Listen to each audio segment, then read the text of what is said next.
So next up to bring up is the recent tweet that was literally just put out. I woke up this morning and saw this that Dustin Poirier posted that on July 12th, I believe.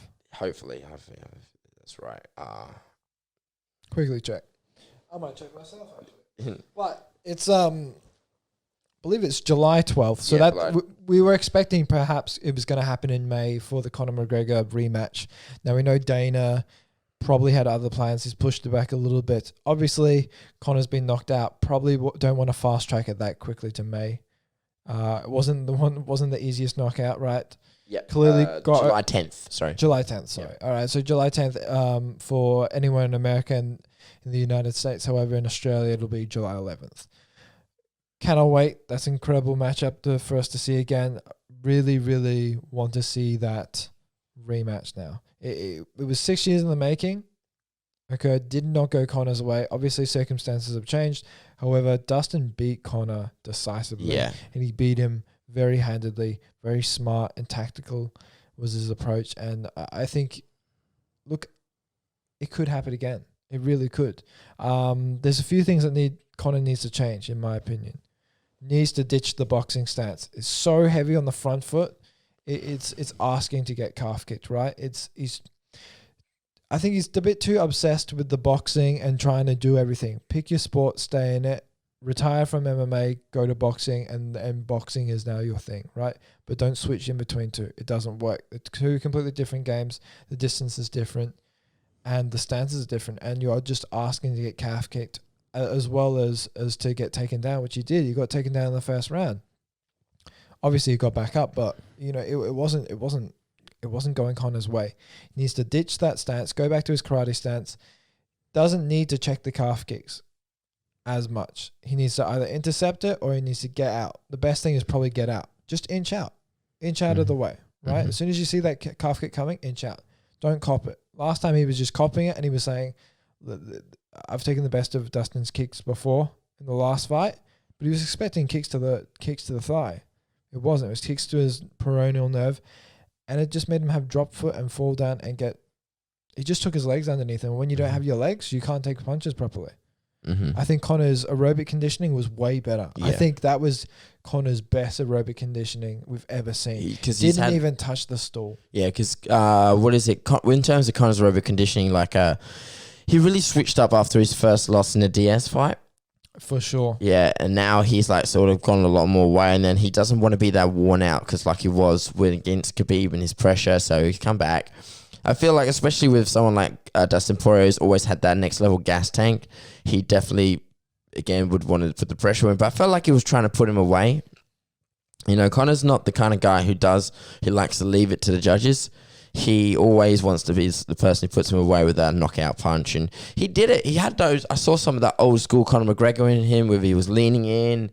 He was having that stiff vertical right hand, from the southpaw stance. He loves that vertical jab. He was leaning in like he normally does. So there were definitely some moments when he was definitely on top. But the biggest switch up for him is, again, like I said, ditch that flat foot, go back to the old karate. But he's still got mad hands. His hands have gotten a lot better. Again, but Poirier, the thing is, his boxing's always been on top. So I felt like if you felt like you could try to maybe feel like he could outbox Dustin, that was where he went wrong there. And then it was, again, I don't think that Conor was expecting Dustin to take him down. He just kind of felt a little bit slow after that. However, the point is of the tweet is that reason why it's July is because, the next one of the topics we're also going to talk about is Kamaru Usman and Masvidal will be in front of a crowd. Now, I honestly believe that Dana can get crowds in Texas. I believe that's where they're going to for the Masvidal. Florida. So they opened up. That's probably what they're going to want to put. Texas can't open yet. They said they could, and then the Texas government was just like, yeah, that's not happening. Yeah, it's not going to happen. So it's too early. I mean, by July, you could probably have it in Texas, right? Yeah. But it's not going to be an island. You could have it in Las Vegas, right, which is where it occurred before. But I think it needs a crowd. And I think the bigger the crowd is, the more it plays into Conor's favor. Conor is one of these people that takes energy from the crowd, but he also uses it to break you down mentally, right? And there's because his name is Conor McGregor. He uses his own name to break down opponents and other athletes. Dustin, he thrives better. His best fights come from no crowd. Yeah. His best fights. And that's when he's the most relaxed. That's when he's the most switched on, and he just remembers what his coach is saying, and he doesn't get caught up in the emotions. When he start getting emotional and not hearing what his coach is saying and kind of basically just reacting to the crowd and to the environment and the atmosphere, that's when it doesn't go his way. So the bigger the crowd, the more it plays in Conor's favor. I think Dustin's a phenomenal fighter, and I can't wait for the rematch. The main thing I want to see from Conor is the change in stance. But I think Conor's got to show he is a more well-rounded fighter than he lets on. I think a lot of people are very quick to say, oh, I'll just take him down, when he's got incredibly good takedown defense, as well as he can take people down. Max Holloway, he took him down. Diego Brandao, he took him down. Yeah. But what I want to see from Conor McGregor is his underrated Brazilian Jiu-Jitsu game. Yeah. His Brazilian Jiu-Jitsu a brown belt. He's really good under Coach Kavanagh, who is the first Irish black belt in Brazilian Jiu-Jitsu. Mm-hmm. He's really good. Everybody says it. For us, Sahabi, he says always, Conor McGregor's grappling is not a weakness. It's underrated. I want Conor to actually take someone down. I want Conor to actually be able to fake the takedown. Mm-hmm. Because, look, it would help with striking so much. Being able to fake the takedown and hit him with a shot. It makes it so much more predictable about what you're going to do when you don't offer any issues with the grappling wise. Same thing with Ngannou. You know what happened with Ngannou against Rosenstrike? He knew Rosenstrike is not going to take me down. So in those first 10 seconds, I'm going to bull rush him. Yeah. And it worked because it put him flat on his ass, put Rosenstrike right up against the fence, and he didn't know what to do. Yeah. He didn't go left or right. He went straight back and he got caught.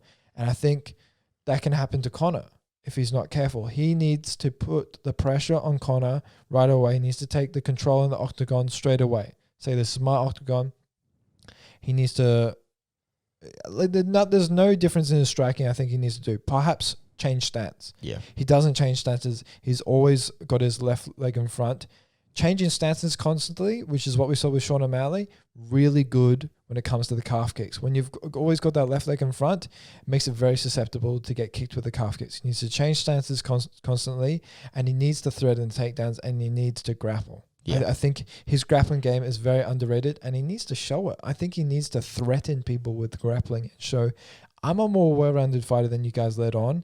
I'm not just a left hand, and I can change stances, and I'm ambidextrous, and I'm better than I let on. I think that's what Conor needs to do to beat Dustin. If he can't do that, I see Dustin walking through him again. Yeah. Dustin's very complete, and he's very good. He's great on the ground as well, but he needs to... I think Conor has a tough task against one of the best people in the lightweight division. And I think whoever beats each other has a very fast track to going straight to a title shot. And I think there's a lot riding on this fight. I'm so excited for that matchup. That's a really, really good rematch. Mm-hmm. If Conor gets that takedown against Dustin, everyone's going to be like, whoa, that's new. The last time he shot. It's not that new. Huh? It's not. I know what you mean, but they're going to think, oh, that's new. He's going to... But when it's really not that new. Yeah, it's not that new. Well, it's been a while since he's attempted one. Does not typically want to. He doesn't typically want to.